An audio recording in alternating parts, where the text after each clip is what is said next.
Fala galera, bem-vindo ao canal e eu separei alguns temas aqui super importantes para vocês, né? Vocês viram aí no título que é o seguinte: mude sua mentalidade, mude seu futuro. Como as crenças moldam o sucesso e por que mudar a mentalidade é essencial. Galera, tem dois grandes tópicos que a gente vai trabalhar nesse vídeo aqui: mentalidade e ambiente. Hoje no Brasil existem muitos coaches malucos da prosperidade. O cara não construiu nada, né? E antes de você ouvir meu vídeo, você devia pegar o meu card, né? Perguntar o meu histórico. Vamos lá. Eu passei em 12 concursos públicos, fiquei muitos anos estudando errado, vim do zero. Meu pai é motor de táxi, minha mãe é costureira. Uma fase da minha vida, tanto que eu escrevi um livro sobre isso. Segunda fase da minha vida, empreendedor. Abri a primeira empresa em 2007, nunca mais parei. Eu sou o chamado empreendedor em série. Tanto que eu trago muito conteúdo sobre empreendedorismo para você, para te ensinar do zero como sair do zero e fazer milhões. E a minha história é notória, porque eu fui dono de SA.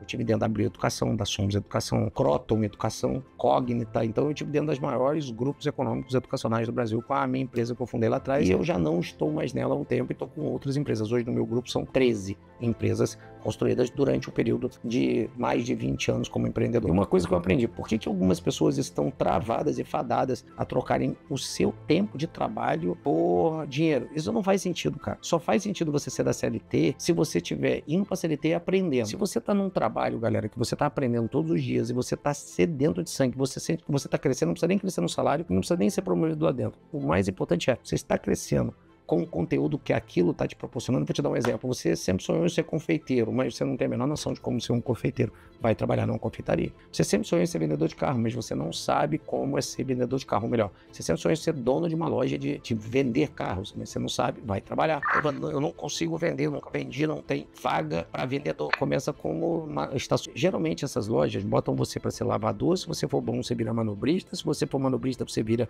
aquele cara que entrega o carro, que tem confiança de dirigir os carros mais caros. Depois disso você vira vendedor e depois de vendedor você vai abrir sua própria loja. Isso é um ciclo natural. O nome dessas perspectivas, né, se você tá achando isso balela, é porque a sua mentalidade é ruim mesmo, é ponto final e acabou. E se você pegar grandes livros como Os 7 Hábitos das Pessoas Altamente Eficazes, você vai ver que mentalidade está presente ali dentro. As 3 primeiras fases, né, que é você ser proativo, objetivos em mente e regras de prioridade. Isso nunca vai faltar. Você precisa disso para ser grande. Depois, quando você ficar grande, você precisa de liderança, empatia e sinergia, que é o famoso network que você conhece. E ainda assim, depois que você aprende esses 6 hábitos, você tem que ter o 7º permanente, que é afiar o machado, que é o quê? Você precisa estar sempre afiando o machado das outras, sempre revendo se a sua performance caiu ou não. Porque você pode ser muito bom e de repente você pode ficar ótimo, ou você pode ser muito bom e não vigiar das as suas habilidades sendo treinadas constantemente, e você pode cair e ficar ruim. Então, se você for ver esse ecossistema total aqui, o nome disso é mentalidade. Por exemplo, a minha jornada começou numa cidade chamada Barra do Piraí, interior do estado do Rio de Janeiro. Tem 100 mil habitantes. Cidade pequena, uma cidade que não é próspera financeiramente. Por quê? Porque é muito ligada a comércio e, apesar de ser uma cidade linda, as pessoas não têm oportunidade de trabalho. Então, os jovens que têm uma mentalidade, ou alguém treina a mentalidade dele, o jovem estuda e sai de lá. Por quê? Porque senão não cresce. Quando ele sai de lá e ele muda o ecossistema, foi o que aconteceu comigo. Eu acabei parando no Paraná, numa cidade chamada Cascavel, no Paraná, e eu cresci muito, porque eu mudei a mentalidade. Só que quando chegou um ponto, eu tive que romper com lá também e vim para São Paulo. Hoje eu estou em Alphaville, Barueri, que é o polo digital e o polo de negócio do Brasil. Por isso que eu cresci pra caramba. Quando eu cheguei aqui, eu mudei o meu primeiro pilar, que foi a mentalidade. O que aconteceu? Eu tenho um slogan hoje que eu uso na minha empresa aqui, que é uma escola de negócios. Faço imersões, palestras, mentorias, tudo ligado a negócios hoje. E para você que quer empreender e pensar fora da caixa e quer ter um desenvolvimento pessoal acima da média e quer ficar milionário sim, você quer ficar rico, porque ter mentalidade e ter uma mentalidade blindada é você querer o que a vida dá de melhor para você, não querendo fórmula mágica. Mas qual é o problema de pensar e ficar rico? Pensar pequeno e pensar grande não dá o mesmo trabalho? Então você pensa grande. Toda essa minha trajetória que eu ensino aqui foi mudar a mentalidade. Como é que você muda a mentalidade? Leitura muito pesada e muito direcionada. Eu te aconselho até, se você não tem acostumado o hábito da leitura, pegue o livro Quem Pensa Enriquece, de Napoleão Hill. Quem foi Napoleão Hill, cara, que mudou a mentalidade de milhares de pessoas pelo mundo? É um best-seller que foi construído lá em 1900, 1902, 1903, quando Napoleão Hill, que era um jovem escritor, quis fazer um trabalho filosófico. Porque uma coisa é escrever o livro, outra é fazer um trabalho filosófico. Diferença. O livro você sente e escreve. O livro filosófico você pesquisa e por 15, 20 anos você faz essa pesquisa, depois você condensa numa obra que é um livro que vira uma obra filosófica e não um livro. Quem Pensa Enriquece, de Napoleão Hill, é efetivamente uma obra filosófica. Quem chamou ele pela primeira vez foi um cara chamado Ernest Carnegie. Quem foi esse cara? Foi o cara que pela primeira vez conseguiu pegar a liga de carbono e juntar no ferro, que fez a liga de aço. Para você que não sabe o quão importante isso era, se você colocar uma estrutura de ferro e concreto em cima de uma ponte, ela quebra, porque o ferro apodrece. Mas quando você coloca aço, ele fica resistente. E por isso que nós temos pontes e arranha-céus. O que resultou nos Estados Unidos naquela época dos titãs americanos da indústria, na Revolução Industrial? nós encurtamos caminhos. Por quê? As pontes ligaram continentes e os arranha-céus resolveram os problemas habitacionais, porque ao invés de ficar aquelas casas térreas, você agora tinha prédios que comportavam muito mais gente por menos espaço de metro quadrado na terra, né? Que a metragem quadrada indo na vertical, obviamente cada unidade vai ter uma metragem quadrada. Ele chamou o N. Carnegie, como ele era o cara mais rico, inclusive ele era o cara mais rico da história, antes mesmo que John D. Rockefeller, depois de John D. Rockefeller tomou essa posição dele. Ele chamou Napoleão Hill e disse o seguinte: Napoleão, você vai me estudar e vai descobrir por que eu sou tão bom e por que nessa época tá aparecendo tanta gente boa, porque junto com o N. Carnegie veio o Ford, que veio o Fordismo, né? Os carros do modelo T.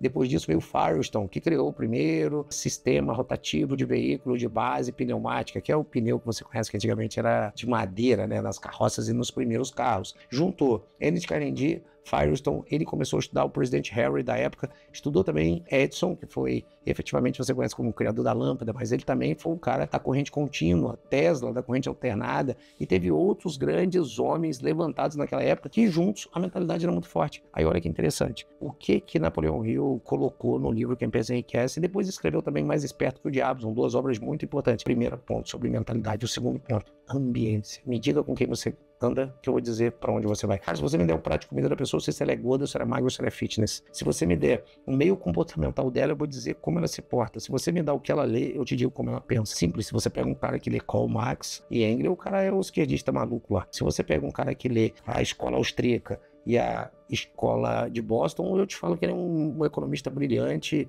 e ele fala sobre livre mercado, né? E você vai conhecer muito das pessoas dependendo do que ela lê, de quem ela tem como mentor e de quem ela anda. O nome disso é os masterminds da época, ou a ambiência. Olha que interessante. Se você está andando com 4 fracassados, você é o quinto. Se você está andando com 4 pessoas de sucesso, você é a quinta. Toda essa história condensa em 2 ambientes que eu falei na nossa headline lá, no nosso thumbnail, que é a capinha do YouTube, e também na descrição do vídeo. Você vai mudar sempre, galera, que você tiver efetivamente mudança de mentalidade. Isso vai vir com livros, vai vir com mentores e vai vir com muita gente boa. O segundo ponto é quando você tiver ambiência, que é o network. Network é 85% do seu sucesso. Você tem que estar conectado com gente boa para você pensar coisa boa, para você evoluir para grandes pensamentos bons. Para isso eu vou te fazer um convite, tá? O ano mais decisivo. O que é isso? Para você ter uma noção, nós viemos do Paraná para cá, tem mais ou menos 1 ano e meio, 2 anos que eu tô em São Paulo. E a minha filha veio para cá agora. E eu fiz um programa para ela, que é sim um programa de desenvolvimento pessoal. Ela já é presidente da empresa,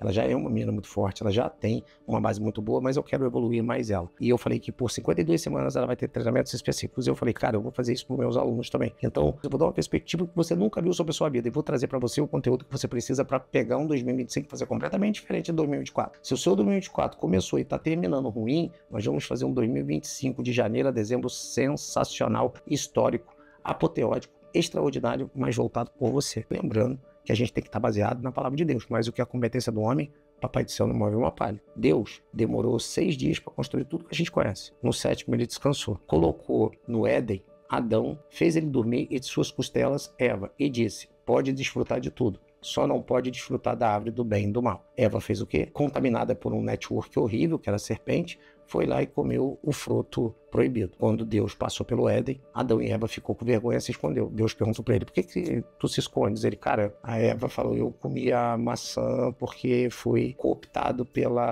e corrompido pela serpente. Deus amaldiçoou a serpente para rastejar pro resto da eternidade e expulsou do Éden, né, cara, a sua criação, que foi Adão e Eva. Colocou vários querubins com espadas flamejantes, isso está em Gênesis, logo no início da Bíblia, é para proteger os portões do Éden e o ser humano começou a ter sua linhagem, Caim, Abel e depois os filhos que vieram. Depois foi chegando até você ter ali Noé e como o ser humano só faz merda, isso é comum só fazer merda, Deus fez o novo pacto, Noé fez a arca, jogou o dilúvio e lavou a terra e tudo se recomeçou de novo. E de lá para cá você vê desde os filhos de Abraão, Isaac, Ismael, as guerras que nós estamos vendo, que é uma guerra de família entre o povo de Israel e o povo da Palestina, entre todas essas guerras que você vê, o grande problema disso são crenças, são calos mentais que acontecem na vida da gente, que não são quebrados. E quando você viu contando história bíblica aqui, tem toda a razão. Você repara o seguinte, por que Israel não se dá bem com a Palestina? Sabe por quê? mentalidade. Ou seja, são filhos de Abraão, são duas terras completamente diferentes.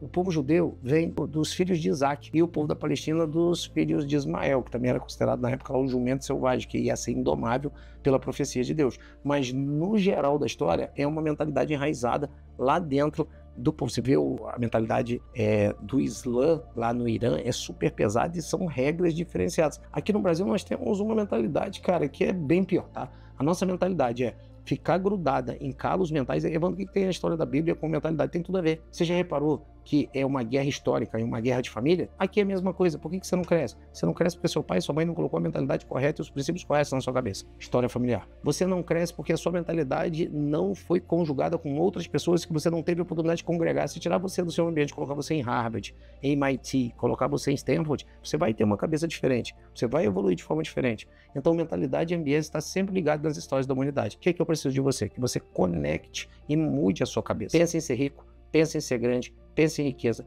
pense em prosperidade. Corte a escassez, pessoas de ambiente ruim, pessoas de falas ruins, pessoas com hábitos ruins e pessoas que não querem evoluir. Quando você fizer isso, você vai unir os dois princípios, que é mentalidade e ambiente. Deixa seu comentário aqui se você gostou do vídeo. Esse vídeo foi alto desempenho, né? Se você chegou até o final, escreve lá embaixo. Eu sou foda, tenho uma mentalidade acima da média, chega até o final do vídeo. E eu vou te responder. Alô, você.